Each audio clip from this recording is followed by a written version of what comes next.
श्रीराम समर्थ.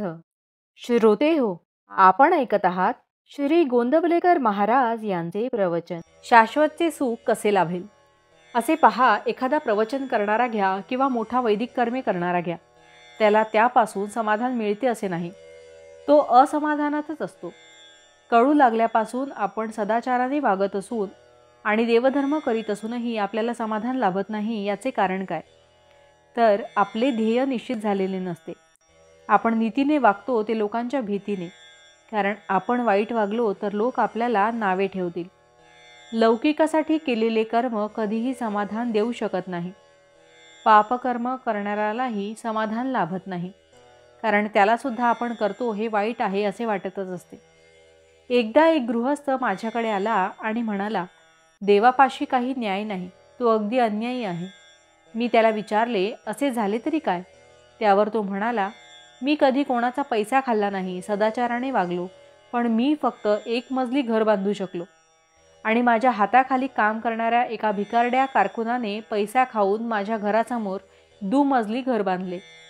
मी त्याला विचारले, मग तुम्ही का नाही पैसा खाल्ला? त्यावर तो म्हणाला, मला तसे आवडत नाही, लोक नावे ठेवतील. तेव्हा जे कर्म लौकिकासाठी केले त्याने कधीही समाधान मिळू शकणार नाही. प्रपंचात सुख लाभावे म्हणून आपण देवाचे करतो आणि लौकिकासाठी नीतिधर्माने वागतो. मग त्यातून शाश्वतचे सुख कसे लाभेल? अंगावर चांगले दागिने घातले, उत्तम लुगडे नेसले, परंतु कुंकू जर कपाळाला नसेल तर या सर्वांची काय किंमत? तसेच जर देवाचे प्रेम नसेल तर त्या सत्कर्मापासून तितकासा उपयोग होणार नाही.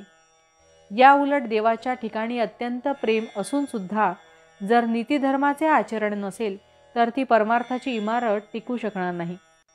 खरोखर परमार्थ अत्यंत सोपा आहे. विद्वान लोक तो उगीच अवघड करून सांगतात. चांगले काय आणि वाईट काय हे कळायला लागल्यापासून जो त्याप्रमाणे वागेल त्याला खात्रीने परमार्थ साधेल. परमार्थ तीनपैकी कोणत्याही एका गोष्टीने साधू शकेल. एक, देहाने साधूची संगत. दुसरी, संतांच्या वाङ्मयाची संगत आणि त्याचप्रमाणे पुढे आचरण. आणि तिसरी, भगवंताचे नामस्मरण. नाम घेतल्याने त्याची संगत आपल्याला अखंड लाभू शकेल. संतांनी सांगितले ते संशय न घेता विश्वासाने करणे ही पहिली पायरी, आणि ते पुढे निश्चयाने, श्रद्धेने आणि प्रेमाने चालू ठेवणे ही शेवटची पायरी. हाच शाश्वत समाधानाचा मार्ग आहे. भावार्थ, जग काय म्हणेल म्हणून वागणे याचे नाव व्यवहार, भगवंत काय म्हणेल म्हणून वागणे याचे नाव परमार्थ. जानकी जीवन स्मरण जय जय राम. महारुद्र हनुमान की जय.